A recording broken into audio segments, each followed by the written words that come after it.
Hello दोस्तों, आप सभी का ऑल अबाउट सोशियस में स्वागत है। और आज हम लोग एक बार फिर से यूपी पीसीटी के एग्ज़ाम के सिलसिले में डिस्कस करने वाले हैं। तो जैसा कि आप सभी को पता है कि एग्ज़ाम जो है वो जून में टल गया है। तो आप लोगों के मन में भी बहुत सारे सवाल आ रहे होंगे कि अभी एक फ्लो में प्रिपरेशन चल रही थी और अभी सडन एग्ज़ाम जो है वो जून में चला गया है। तो अभी हमें क्या करना चाहिए, नहीं करना चाहिए, या फिर क्या हमें एमसीक्यू अपना प्रिपेयर करना चाहिए, या फिर क्या अभी हमारे पास थोड़ा टाइम है, कितना टाइम है कि हम फिर से थोड़ा ब्रेक दे के और फिर प्रिपरेशन कर सकते हैं। ऐसे बहुत सारे क्वेश्चंस आते हैं क्योंकि जब हम एक फ्लो में होते हैं, हमें एग्ज़ाम का टाइम अप्रैल में दिख रहा था और फिर 2 महीने एक्सटेंड हो गया। सेम यही जो है असिस्टेंट प्रोफेसर जो यूपीएससी का है उसमें भी सेम लागू हुआ है कि 2 महीने के लिए एग्ज़ाम टल गया है। फरवरी में था और वो अप्रैल में खिसक गया है। तो आप लोगों के मन में इतने सारे डाउट के साथ आप लोगों को ये मुझे लगा कि एक बार डिस्कशन कर लेना चाहिए इस टॉपिक पे, क्योंकि अभी हम अगर देखें तो एक फ्लो में प्रिपरेशन चल रही थी और उसके बाद से सडन ऐसा लगा कि अरे एग्ज़ाम तो अभी क्या, अभी हमारे पास बहुत ज़्यादा टाइम है। तो थोड़ा सा आप लोगों को ये सोचना है कि एक एक दिन जो है वो आप लोगों का निकल रहा है।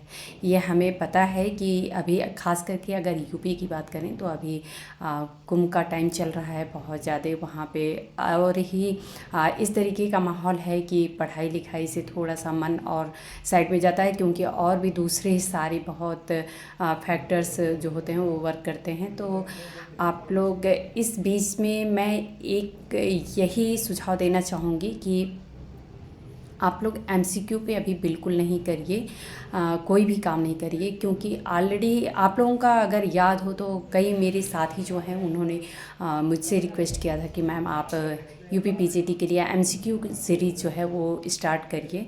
तो मैंने उस पर ये रिस्पॉन्स किया था कि अभी नहीं, अभी टाइम है उसमें। और मैं आप लोगों को भी यही सलाह दूंगी कि अभी जो है वो एमसीक्यू सीरीज़ आप लोग, या आप लोग, मैं तो स्टार्ट अभी करने ही वाली नहीं हूँ, मैं इसको स्टार्ट करूँगी मई में। लेकिन आप लोग भी जो हैं वो अभी एमसीक्यू पे फोकस नहीं करिए। आप लोगों के पास एक अच्छा मौका मिला हुआ है। जितनी प्रिपरेशन हुई है आप लोगों की, सब्जेक्टिव जो थ्योरेटिकल प्रिपरेशन है वो आप लोग अपनी कंप्लीट रखिए, प्रिपेयर रखिए। ये मैं कहूँगी कि जैसे कि बहुत ऐसे टॉपिक हैं जिसको आप लोगों को लगा होगा अरे ये तो मेरे पास टाइम ही नहीं था और मैं अब कैसे तैयार करूँ, मैं एमसीक्यू देखूँ कि इधर देखूँ। तो इस बीच में आप लोगों के लिए एक अच्छा मौका मिला हुआ है। आप लोग चाहिए तो आराम से बिल्कुल सिलेबस को, जो सिलेबस है उसको थ्रोली आप लोग देख के, और एक बार अगेन अगर आप लोगों के कंटेंट रेडी हैं तो अच्छी बात है। लेकिन अगर कंटेंट नहीं रेडी है तो आप लोग एक बार फिर से, मैं यही कहूँगी कि एक नए सिरे से चाहिए तो नोट्स आप लोग बना सकते हैं। और जो भी उसमें कुछ ऐसे टॉपिक्स थे जो आप लोग अगर मिस कर चुके हैं तो उसको आप लोग फिर से उसमें आप लोग प्रिपेयर कर सकते हैं। आप लोगों के पास टाइम जो है वो मोर देन सफिशिएंट है। अगर आप लोगों को अब से भी एक बार मन में अगर डाउट रहा होगा कि मेरा एग्ज़ाम अच्छा नहीं जा पाएगा, या लग रहा है कि मेरे पास टाइम बहुत कम है, तो आप लोगों के पास एक अच्छा मौका मिला हुआ है। आप लोगों के पास टाइम है, मोर देन सफिशिएंट टाइम है। खास करके अगर समाजशास्त्र की बात करें तो आप लोग ये देखेंगे कि समाजशास्त्र में जो पीजीटी का खास करके है एग्ज़ाम जो होता है, तो उसमें हम अपना ग्रेजुएशन पढ़े होते हैं, पोस्ट ग्रेजुएशन पढ़े होते हैं। तो ऑलरेडी हमें ऐसा नहीं है कि कोई ऐसा टॉपिक दे दिया गया है जो कि हम पहली बार पढ़ रहे हैं। तो आप लोगों को ऑलरेडी अपना ग्रेजुएशन, पोस्ट ग्रेजुएशन के सारे कंटेंट पता है। बहुत सारे आप लोग अपने खुद के कंटेंट तैयार कर चुके होंगे उनके बेस पे कॉम्पिटिटिव एग्ज़ाम के लिए। तो आप लोग एक बार मेरे कहने से, आप लोग अगर नोट्स आप लोगों को लगता है कि सफिशिएंट है, आप लोगों ने एक अच्छी नोट्स बनाई है तो अच्छी बात है, आप लोग उसको रिवीजन करिए। और जो न्यू कंटेंट हैं उनको आप लोग ऐड कर सकते हैं कि हाँ ये टॉपिक हमारा छूट गया था और लेकिन मुझे इसको फिर से देखना है, तो आप लोग देख सकते हैं। अदरवाइज़ अगर आप लोगों को लगता है कि मैंने नोट्स ही अच्छे से नहीं बनाया था, मैं बस ऐसे ही टेक्स्ट बुक से ही पढ़ पढ़ के काम चला लिया, तो देखिए जहाँ तक अगर प्रिपरेशन की बात है, सबका अपना पैटर्न होता है। कि किसी को होता है कि सिर्फ टेक्स्ट बुक से ही वो अपना प्रिपरेशन करते हैं, किसी को होता है कि वो नोट्स बना के करते हैं। अभी जैसे मेरे साथ है तो मैं क्या करती हूँ कि मैं नोट्स बनाती हूँ किसी भी चीज़ के लिए। मुझे कोई एग्ज़ाम नहीं देना हो तो भी मुझे जब भी अगर कभी मूड होता है कि अच्छा मैं अपने पूरे सिलेबस को एक बार सही से पढ़ूँगी, चाहे वो नेट के लिए हो, चाहे पीजीटी का हो, चाहे किसी के लिए भी। तो हालांकि मैं एग्ज़ाम तो दे नहीं रही थी, तो लेकिन अगर कभी कुछ ऐसा रहा है, जैसे मैंने आप लोगों को बताया था कि मैंने कर्नाटका गवर्नमेंट का मैंने यहाँ पे दिया था एग्ज़ाम, तो उसके लिए मैं फिर से मेरे बहुत सारे नेट का जब मैं एग्ज़ाम दे रही थी उस समय मैंने नोट्स बनाया था। लेकिन उसके बावजूद जब मैं यहाँ का एग्ज़ाम दे रही थी असिस्टेंट प्रोफेसर का, उस समय मैंने फिर से नोट्स बनाए। तो मेरे पास कम से कम मैं जितनी बार अगर कुछ पढ़ना चाहती हूँ तो मैं एक नए सिरे से नोट्स बनाती हूँ। और ये मुझे अपनी खामी नज़र आती है कि जो इसके पहले वाला नोट था उसमें कुछ ना कुछ कमी रह गई थी। तो उसको अगर आप लोग चाहिए तो अपने तरीके से देख सकते हैं। अगर टेक्स्ट बुक प्रीफर करना है तो देन ओके, आप लोग की मर्ज़ी है। बट मेरा ऐसा मानना है कि जब हम टेक्स्ट बुक में जब हम लिखते हैं, सॉरी टेक्स्ट बुक कह रही हूँ, नोटबुक में जब हम लिखते हैं तो हम ऐसा देखते हैं कि जो चीज़ें हम पढ़े होते हैं उनका एक बार फिर से रिवीजन हो जाता है।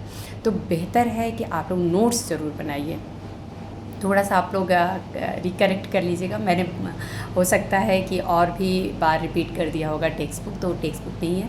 टेक्स्ट बुक आप लोग रीड करते हैं लेकिन नोट्स ज़रूर बनाया करिए। तो इससे क्या होता है कि जब हम एक बार पढ़ते हैं वो तो माइंड में रहता ही है, लेकिन जब हम लिखते हैं तो हमें उसमें से क्या लिखना है, क्या इम्पॉर्टेंट है, हम पूरी जो टेक्स्ट बुक होती है, जो बुक्स होती हैं वो तो हम लिखते नहीं हैं, उसमें से जो इम्पॉर्टेंट टॉपिक होते हैं उसको हम लोग लिखते हैं। तो इससे क्या होता है कि हम उस बुक में से भी कुछ इम्पॉर्टेंट टॉपिक जो होता है उसको शॉर्ट आउट कर लेते हैं, और जो कि लास्ट मिनट रिवीजन के लिए बहुत ज़्यादा हेल्पफुल होते हैं। तो मैं यही कहूँगी कि आप लोग अगर लगता है कि टाइम है आप लोगों के पास तो एक नोट्स ज़रूर बनाइए, और फिर से जिसमें कि पुराने जो कंटेंट हैं उनको तो ऐड करिए ही करिए, जो न्यू कंटेंट हैं जो आप लोगों को लगता है कि नहीं प्रिपरेशन हो पाई है तो उसको भी आप लोग ज़रूर ऐड करिए। और जहाँ तक मेरा आप लोग देखेंगे थिंकर्स का पोर्शन मैंने बहुत ज़्यादा कवर किया है। थिंकर्स में मुझे लगता है कि जितने किसी भी थिंकर से रिलेटेड इम्पॉर्टेंट फैक्ट्स हो सकते हैं, मैं उस एक थिंकर्स का जो लेक्चर होता है उसमें मैं कंक्लूड करती हूँ। तो ये आप लोग देखेंगे कि चाहे उनके इम्पॉर्टेंट कंट्रीब्यूशन हो, चाहे बुक्स हों, चाहे उनको हम समाजशास्त्र में क्यों जानते हैं, उसको मैं ज़रूर ऐड करती हूँ।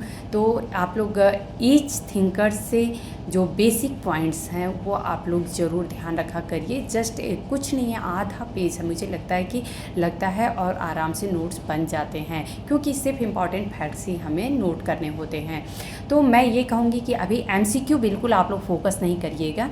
एमसीक्यू आप लोग जब मई आएगा तब जाके आप लोग देखिएगा, क्योंकि अभी से एमसीक्यू प्रिपरेशन का कोई मीनिंग नहीं है। हाँ, आप लोग सब्जेक्टिव तैयारी ज़रूर करिए। सब्जेक्टिव में क्या है कि आप लोगों के कॉन्सेप्ट जो हैं वो क्लियर हो रहेंगे, बार बार रिपीट होंगे, और आप लोगों को कभी भी कोई एग्ज़ाम हो, मैं यहाँ पे सिर्फ पीजीटी की बात नहीं कर रही हूँ, अगर कोई भी एग्ज़ाम है, अगर आपकी थ्योरी क्लियर है तो आपके ऑब्जेक्टिव क्वेश्चन चाहे जहाँ से पूछे जाएं आप लोग अटेम्प्ट इजीली कर सकते हैं। तो ये थोड़ा सा आप लोग ध्यान रखिए कि एमसीक्यू के पीछे बिल्कुल नहीं भागिए। अभी एमसीक्यू की ज़रूरत भी नहीं है। एमसीक्यू किसके लिए होता है? रियल मायने में एमसीक्यू हर किसी के लिए होता भी नहीं है। एमसीक्यू उनके लिए होता है जिनकी थ्योरी कंप्लीट हो चुकी हो, जो थ्योरेटिकल कंप्लीट उनको अपना कवर कर चुके हैं कंटेंट, तो एमसीक्यू करना या ऑब्जेक्टिव क्वेश्चन अटेम्प्ट करना उनके लिए इजी होता है, और ये एक कॉन्फिडेंस लेवल भी बढ़ाता है। तो इसलिए मैं कहूँगी कि अभी बिल्कुल अगर आप लोग कोई भी ऑब्जेक्टिव बुक्स लेके और उसको जस्ट टिक करके और आप लोगों को लगे कि चलो मैं कुछ नहीं तो 7,000 10,000 क्वेश्चन मैंने एमसीक्यू सॉल्व कर लिए तो मेरा आंसर जो है वो अच्छे से मैं कर लूँगा या क्वेश्चन अच्छे से अटेम्प्ट कर लूँगा, तो ये एक बहुत ही बड़ी ब्लंडर मिस्टेक है। क्योंकि आप सभी के सभी लोग पोस्ट ग्रेजुएट हैं और आप लोगों को पता है कि पीजीटी जो होता है वो एक लेक्चरर की पोस्ट होती है। तो आप लोगों को पता होना चाहिए कि हमें एक लेक्चरर बनने के लिए हमारे अंदर क्या क्वालिटी होनी चाहिए, और उस लेवल से आपको सोचना पड़ेगा, आप लोगों को प्रिपरेशन करनी पड़ेगी। तो अभी आप लोगों के पास टाइम है, जून हाफ तक टाइम है, 21 के आसपास में एग्ज़ाम है, आप लोगों के पास टाइम अच्छा खासा है। आप लोग प्रिपरेशन करिए। मुझे ऐसा लग रहा था कि एक गैप हो गया, आप लोगों के मन में बहुत सारे क्वेश्चन उठ रहे होंगे, तो एक बार हम लोग इंटरेक्ट कर लेते हैं, एक बार बातचीत कर लेते हैं थोड़ा। तो अभी आप लोग अपने मोरल बिल्कुल डाउन नहीं करिएगा कि अरे नहीं अभी तो बहुत टाइम है, छोड़ो ये तो पता नहीं क्या होगा क्या नहीं होगा। लेकिन इस बार आप लोग नोट करके रखिए ज़रूर कि जून में जो डेट दी गई है ये एग्ज़ाम ज़रूर होगा, और उसी डेट में होगा, क्योंकि उस समय गवर्नमेंट के पास भी कोई एक्सक्यूज़ नहीं है कि हम इस वजह से एग्ज़ाम नहीं करा पा रहे हैं। ये वाला एग्ज़ाम जो था उस पर मुझे थोड़ा डाउट इसलिए था, इसीलिए मैं किसी से मैं क्लियरली बोल भी नहीं रही थी, क्योंकि कुछ कमेंट्स आए भी थे कि मैम एग्ज़ाम क्या टाइम से हो जाएगा नहीं होगा। इस पर इसलिए हम डिस्कशन नहीं कर सकते थे, क्योंकि हम ऐसा देखें कि UPHESC जो असिस्टेंट प्रोफेसर का एग्ज़ाम था वो आप लोगों को फरवरी में डेट दी गई थी, तो वो कहीं से पॉसिबल नहीं था, क्योंकि ऑलरेडी कुंभ चल रहा है।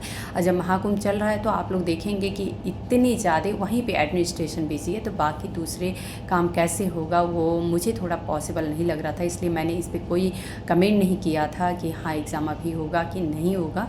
बट अगर जब इसका एग्ज़ाम टलेगा तो नो डाउट कि चूँकि असिस्टेंट प्रोफेसर का जो एग्ज़ाम था वो पहले कराना था, तो जब इसका एग्ज़ाम टला तो PCT का भी एग्ज़ाम टल गया है। तो इसलिए आप लोग अभी उस लेकिन डेट को फाइनल मान के चलिए, और आप लोग प्रिपरेशन में एक बार फिर से लग जाइए। अगर थोड़े भी आप लोगों के अंदर ढीलापन आया होगा, थोड़े से लेज़ी हो गए होंगे आप लोग कि चलो अपने पास बहुत टाइम है, तो अभी बिल्कुल सारे लेज़ीनेस को एक साइड करिए आप लोग, और अपनी प्रिपरेशन पे अगेन फिर से वापस आ जाइए। और एक बार मैं यही कहूँगी, फिर से एक बार कह रही हूँ कि अगर आप लोगों को लगता है कि हमें सिलेक्शन लेना है, दिल से चाहते हैं कि हाँ सिलेक्शन लेना है, तो आप लोग सीरियस होके थोड़ा सा पढ़ लीजिए। ज़्यादा नहीं, 3-4 महीने की मेहनत है, उसके बाद से हो सकता है कि आप लोगों की बहुत ही अच्छी तैयारी हो जाएगी, और जब तैयारी अच्छी हो जाएगी तो सिलेक्शन पक्का होगा। तो दोस्तों मिलते हैं हम लोग नेक्स्ट लेक्चर में। धन्यवाद।